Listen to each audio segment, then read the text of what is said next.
주님의 십자가 사건에 있어서 가장 인상적인 것은 예수님께서 잠잠하셨다는 것입니다. 한 말씀도 하시지 않았다는 겁니다. 네가 유대인의 왕이냐 이랬을 때 네가 말했느니라 하신 말씀 이후로 엘리 엘리 사박타니 하실 때까지 예수님의 언급이 전혀 기록되어 있지 않습니다. 여기 마가에서는. 다른 본문에서는 기록되어 있죠, 예수님께서. 그런데 이 마가는 특별히 기록하지 않고 있는 것입니다. 무엇 때문에 그렇습니까? 무엇을 강조하는 것입니까? 이사야 선지자가 예언하였죠. 그는 마치 털 깎는 자 앞에 잠잠한 양과 같이 침묵할 것이다. 잠잠할 것이다. 라고 그렇게 700년 전에 예언을 했는데 그 예언이 성취되었다는 겁니다. 자기를 변호하지 않으셨다는 겁니다. 왜 자기를 변호하시지 않으신 겁니까? 예수님은.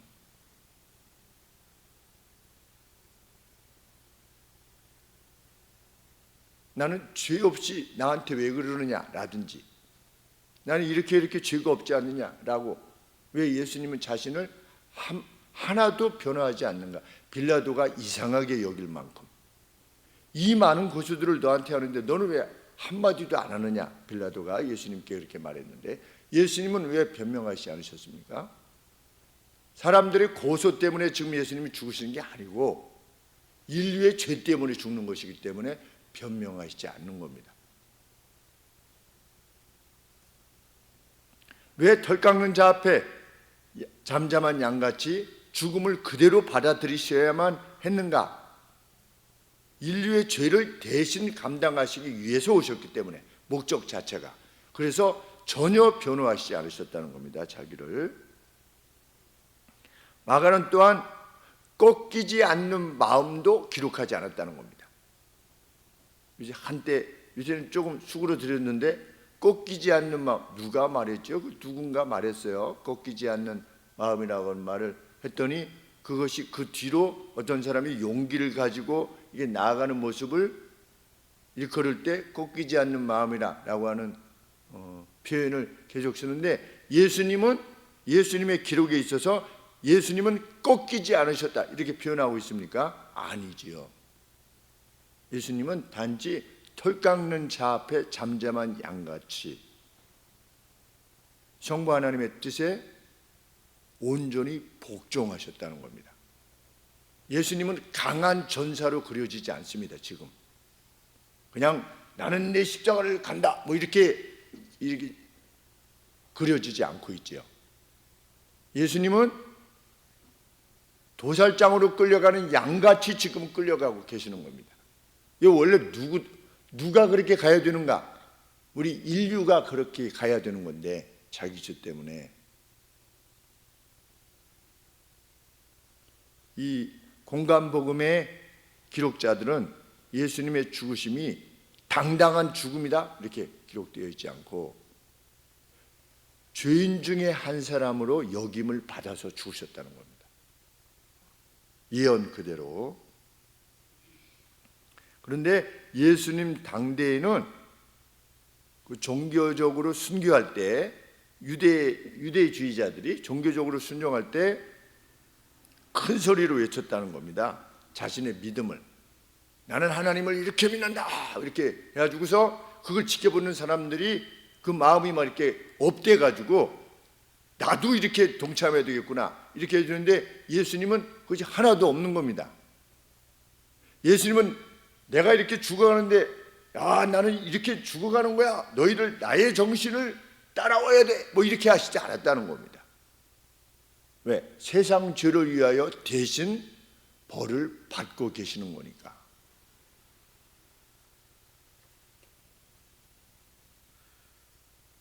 많은 사람을 위한 몸값으로 성부 하나님의 뜻을 따라 인류를 위하여 제공하신 길이 십자가의 길이다. 십자가의 길은 화려하지 않는.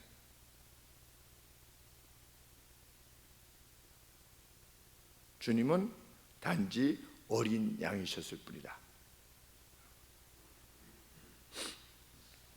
마가는 이 십자가 사건에 있어서 증언자들이 있음을 기록합니다. 1세기 성도들에게 아니면 1세기 예수님을 모르는 사람들에게 이 기록을 남겨둠으로 누구라도 읽고서 예수님을 받아들이고 예수님의 십자가의 보혈의 공로를 입어서 구원을 얻게 하는 것이 기록의 목적이니까 이 십자가 사건에 있어서 증언자들이 있다고 하는 것은 매우 중요한 포인트지요. 증언자들 중에 누가 있는 겁니까? 21절에 보시면 알렉산더와 루포의 아비인 구레네, 지금의 리비아입니다. 아프리카 북쪽에 있는 리비아 있죠? 리비아 사람 시몬이 증언자라는 겁니다.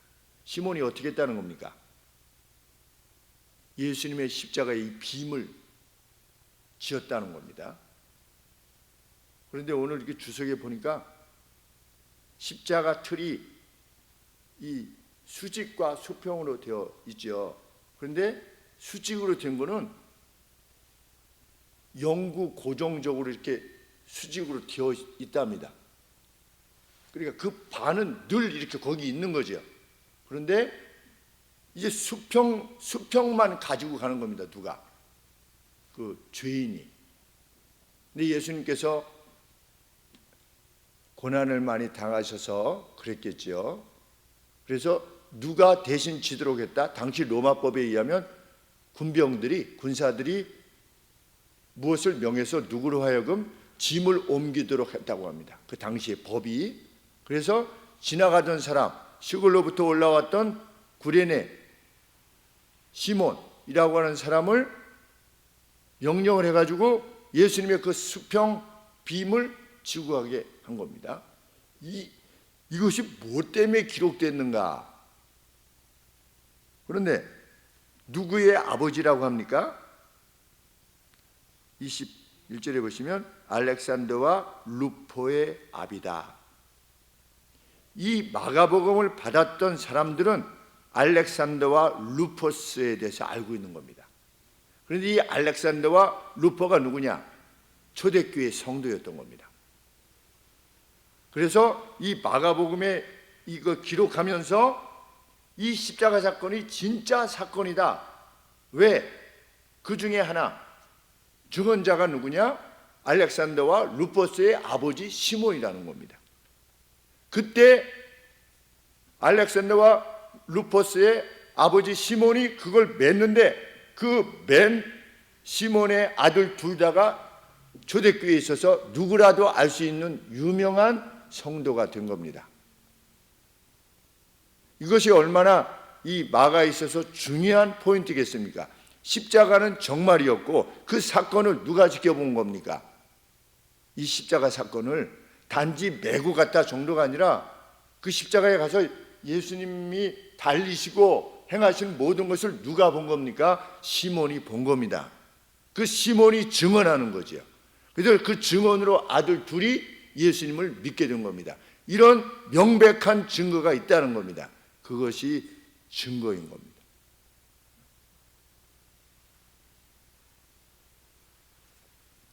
주석가들이 얼마나 탑스칼라들의 연구가 얼마나 중요한가를 알게 하고 이런 내용들을 읽을 때마다 얼마나 감사한지 알 수 없어요. 제가 뭐 이걸 일일이 다 파악하려면 얼마나 힘들겠습니까? 그런데 이런 내용에 그냥 한 절만 보면 누가 뭐 시몬이라는 사람이 이렇게 메고 갔다 뭐하러 여기다가 이렇게 넣은 거야 이렇게 생각을 하는데 이 당대에 있어서는 이것이 얼마나 중요한 증거겠냐 하는 생각을 하게 될 때 마음에 정말 감동이 되죠. 우리가 믿는 것은 그냥 믿어가 아니라 이런 증거들이 있다는 겁니다. 믿어야만 될 이유가 있다는 거죠.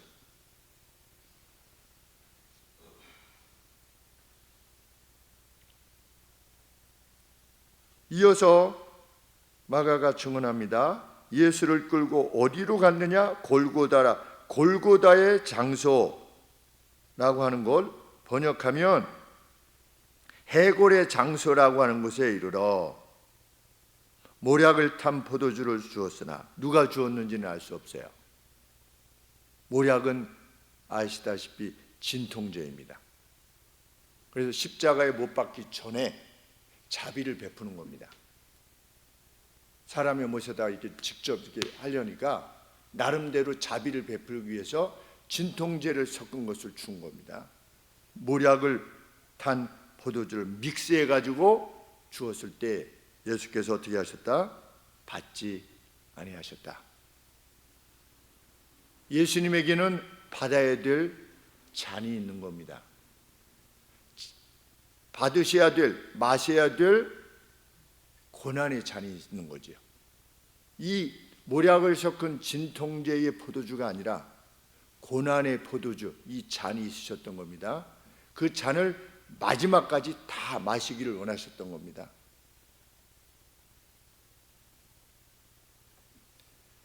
이러한 사실은 주님께서 모략을 탄 진통제 포도주를 마시지 아니하셨다고 하는 것은 겟세마네 동산에서 피땀을 흘려 하나님 앞에 간구하셨던 바 이 잔이 제게서 지나게 하시옵소서라고 하는 것이 육체적 고통에 관계된 것이 아니었다라고 하는 것을 증언해 주는 겁니다.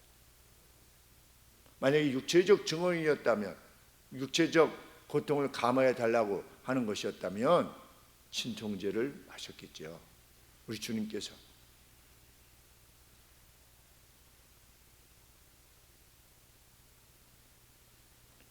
그래서 더 예수 그리스도의 십자가의 은혜가 크게 다가옵니다.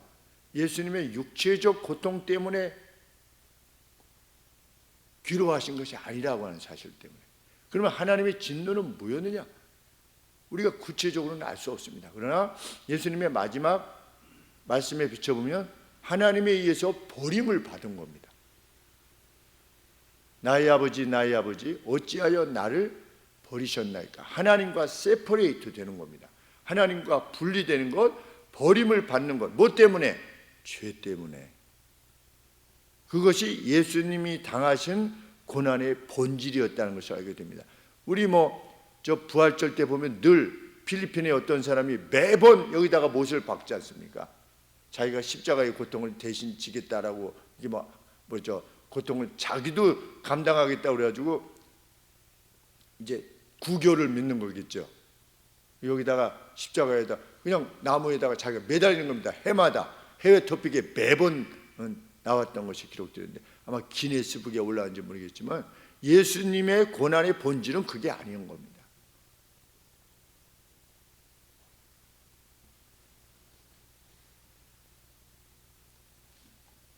이사야서 53장이 그것을 누누이 말씀하고 있지 않습니까?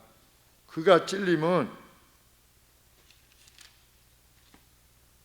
우리의 트랜스그레션을 인함이요 우리의 허물 우리의 죄악을 인함이요 그가 상함은 우리의 죄악을 인함이라. 그가 징계를 받음으로 우리가 평화를 누리고 그가 채찍에 맞음으로 우리가 힐링을 입었도다. 나음을 입었도다. 이사야서 53장 5절에 메시아에 대한 예언이 이렇게 성취되었다. 이 과정에서 병사들이 어떻게 했다라고 증언합니까? 주님을 십자가에 못 박았고, 주님이 십자가에 못 박았다. 아주 단순합니다. 표현이. 패션 오브 크라이스트는 예수님이 십자가에 달리신 그 내용을 막 극적으로 표현을 하고 막 채찍에 맞고 막 피를 막 흘리고 피투성이가 되셔가지고 십자가에 이러면서 막 육신적으로 고통받는 것을 그렇게 많이 진술하는데 성경은 마가는 뭐라고 했습니까? 24절에 한마디입니다. 십자가에 못 박고. 이게 다예요. 전후에 얼굴이 찔리시고 피를 흘리시고 이런 말도 없어요. 그냥 십자가에 못 박고 예수님의 육체적인 그 어떤 것에 시선이 쏠리지 않기를 원하는 겁니다.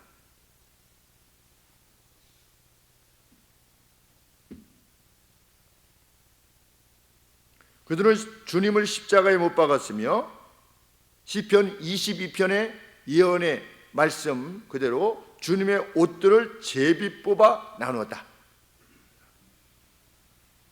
당시에 범죄자들의 옷들은 그 형을 집행하는 집행자들의 것이었답니다. 로마의 법에 의하면.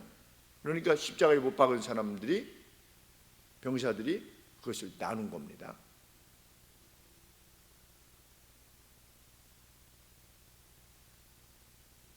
예언대로 주님은 범죄자들의 하나로 인정되었다. 범죄자들 중에 하나로 인식될 것이다. 이사야서 53장 12절에 그가 자기 영혼을 버려 사망에 이르게 하며, 자기 영혼을 내어주시는 겁니다. 사망에 이르게 하며 범죄자 중 하나로 헤아림을 입었다. 지금 이 사형을 집행했던 사람들이, 병사들이 예수님의 옷들을 나눠 가졌다고 하는 것은 예수님이 누구라는 겁니까? 범죄자라는 겁니다. 범죄자 중에 하나로 헤아림을 받게 될 것이다 라고 하는 이 예언이 성취되었다는 겁니다. 그러니 그가 메시아라는 겁니다.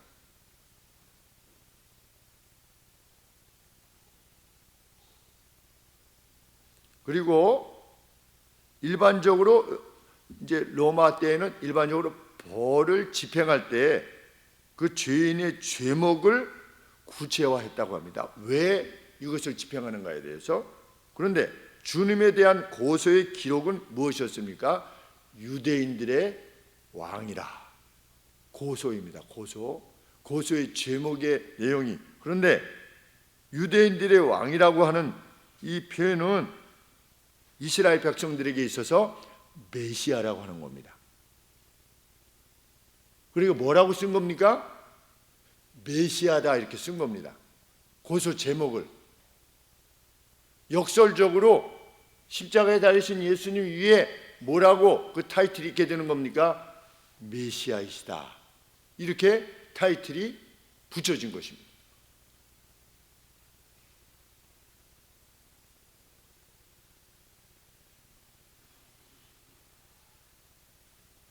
그 병사들에게는 죽음이 특별해 보이지 않았지만 실제적으로는 그렇게 그들의 무관심 가운데 그냥 여러 사람 중에 한 사람을 그냥 집행하는 거죠. 그러니까 못 받고 밑에서 나누고 그냥 그 예수님의 죽음이 그들에게는 그렇게 특별해 보이지 않았던 겁니다. 그때까지만 해도. 특별하다라고 생각이 됐으면 예수님은 그 옷을 막 나누고 이랬겠습니까? 그러지 못했겠죠. 괜히 이 사람 거 이렇게 했다가 우리가 괜히 벌 받으면 어떻게, 이런 생각을 하겠죠. 그런데 병사들에 의해서도 전혀 예수님이 걸어가신 길에 대한 이해가 병사들도 전혀 없었다는 겁니다. 전혀 눈치채지 못했다는 거죠. 아무도. 그런데 예수님이 그 길을 가셨다는 겁니다. 사람들이 환호 속에서 죽으신 것이 아니라는 겁니다. 그래도 그 길을 가셨다는 겁니다. 주님과 함께 못 박힌 이들은 강도들이다 이렇게 되어 있는데, 요세푸스에 의하면, 당시 역사가에 의하면 이 단어는, 강도들이라고 하는 단어는 로마에 항거했던 폭도들을 의미하는 단어래요. 여기서 말하는 강도들은. 그러면 그 강도들이 예수님을 모욕했던 것이 이해가 됩니다. 여러분 이해가 되십니까? 안 되십니까? 이해가 되시지요? 로마에 항거하기 위해서 반역을 일으켰다가 잡혀가지고 죽는 겁니다 지금. 근데 예수님이 뭐라고 그러시는 겁니까? 내가 메시아다 이렇게 말씀하시는 겁니다. 내가 메시아다, 내가 유대인의 왕이다 이랬는데 그 예수님이 어떻게 하는 거예요? 유대인이 왕이고 메시아가 십자가에서 자기들처럼 그냥 달려 죽는 겁니다. 그러니까 뭐라고 하는 겁니까? 욕을 하는 거죠. 그래서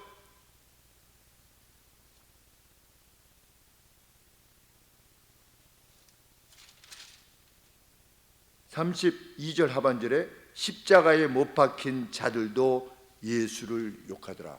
네가 유대인의 왕이라면서, 네가 메시아라면서 구원해야 될 거 아니야. 이렇게. 네가 정말 메시아면 내려와서 네가 메시아라는 것을 보이고 로마로부터 우리나라를 구해 라고 욕설을 한 거죠.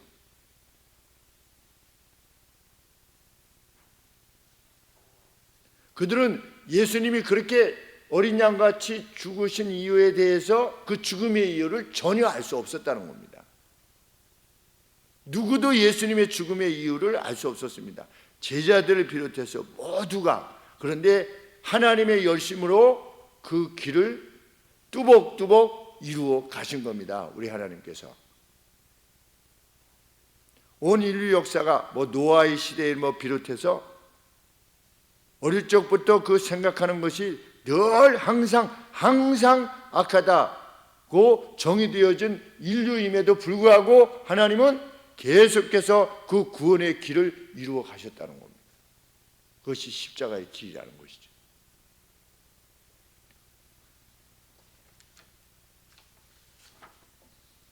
지나가는 사람들 어땠습니까?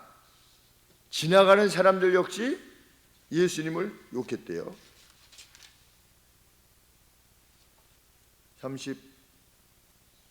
31절이죠. 29절에 지나가는 자들도 자기 머리를 흔들고 예수를 모욕하여 가로되 성전을 헐고 사흘에 짓는 자. 지나가는 사람이 모욕할 이유가 뭐가 있겠습니까? 예수님에 대해서.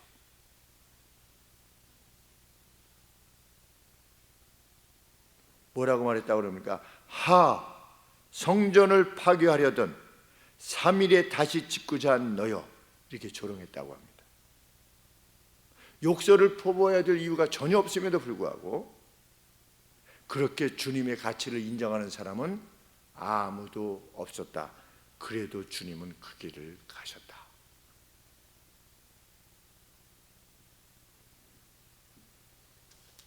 같은 방식으로 마지막으로 대제사장들 또한 서기관들과 함께 주님을 모욕하면서 뭐라고 말했다? 그가 다른 이들은 구했으나 자신은 구원하지 못했다. 이렇게 모욕했대요. 그리스도 이스라엘의 왕으로 십자가에서 내려와 우리가 보고 믿도록 하라 라고 주님을 모욕했다.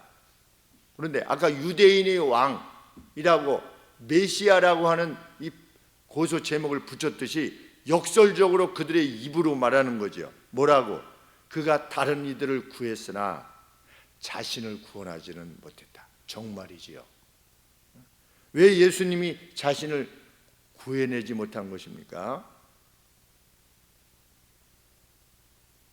다른 사람들을 구해내기 위해서지.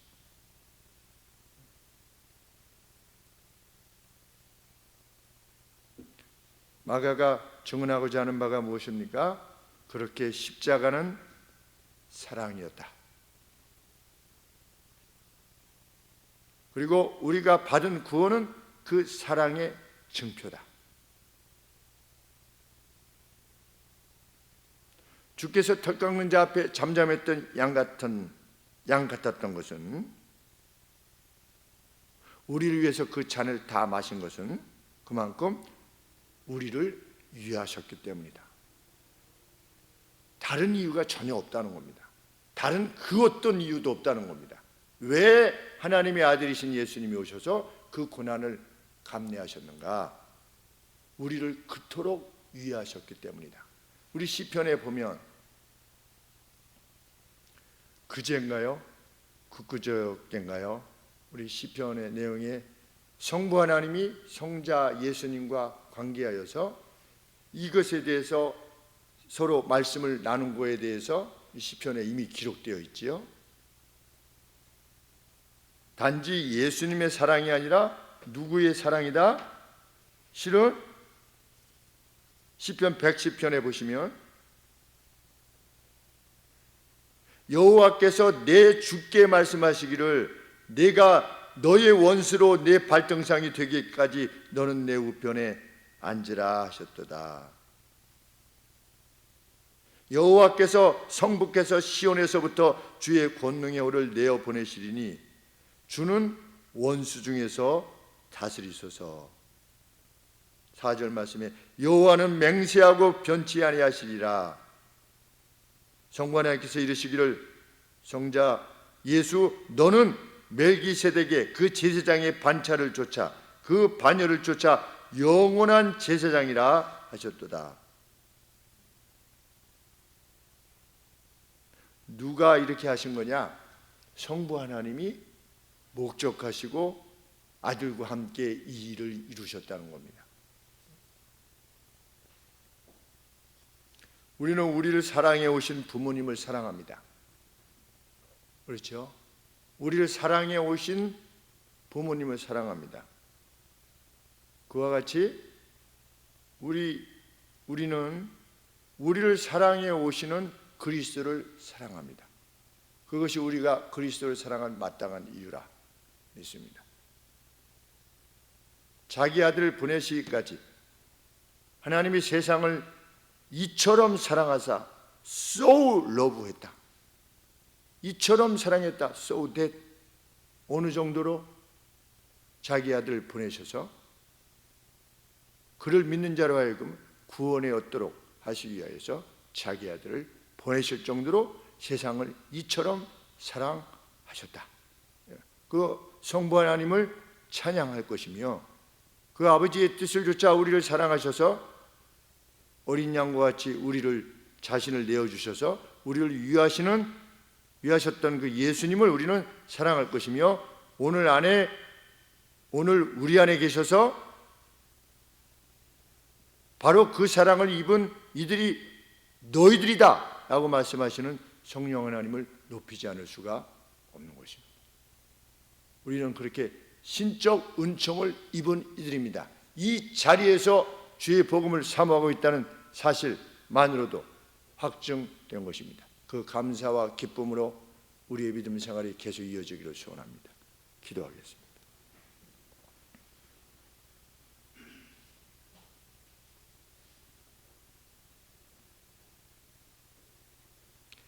우리를 위하시기 위하여서 어떠한 길을 가셨는가를 하나님의 계시의 말씀으로 우리에게 남겨주신 하나님 감사합니다. 성자 예수, 성부 하나님의 공동의 사역으로 저희의 구원이 이루어졌음을 인하여 감사를 드립니다. 성령 하나님께서 우리의 마음을 조명하여 주사 이 진리의 말씀을 진리로 받게 하심을 감사합니다. 우리 안에 있는 그 무엇이 우리로 이 은택을 입게 한 것이 아님을 우리는 압니다. 5시에 포도원에 들어온 이들처럼 저희들이 구원을 얻었습니다.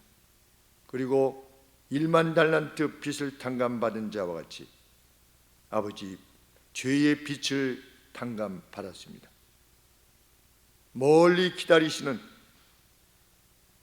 돌아온 둘째 아들을 아직도 거리가 먼데도 달려가 그 얼굴에 입맞추며 키스하시는 아버지의 사랑으로 저희를 받으셨기에 저희가 하나님의 거룩한 백성이 되었으며 자녀가 되었습니다. 하나님 일생 동안 그 은혜에 잠겨 사는 저희가 되게 하옵소서. 예수 그리스도 이름으로 기도합나이다. 아멘.